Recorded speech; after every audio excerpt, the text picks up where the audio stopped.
Hello বন্ধুরা, তোমরা স্ক্রিনে তিনটে মহিলাকে দেখতে পাচ্ছ আর ওই তিনটে মহিলার সামনে একটি গাড়িতে একটি বাচ্চা বসে আছে। এখন তোমাদেরকে বলতে হবে এই বাচ্চাটির আসল মাকে এই তিনজনের মধ্যে। তোমরা ভালো করে ছবিটা দেখলে বুঝতে পারবে।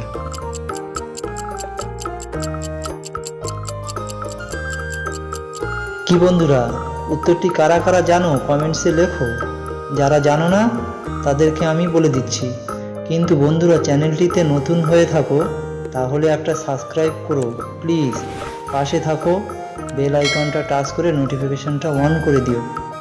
এখানে এই সি নম্বরের মহিলাটি বাচ্চাটির আসল মা, কারণ ওই মহিলার হাতে যে ফিটারটি আছে লাল কালারের, ওই লাল কালার ফিটারের ঢাকনাটা দেখো, যে বাচ্চাটি বসে আছে ওই বাচ্চাটির গাড়ির পিছনে ওই লাল কালারের ঢাকনা আছে। তাহলে বুঝেই নিতে পারি ওইটা হলো সি নম্বরের মহিলাটাই হলো বাচ্চাটির আসল মা।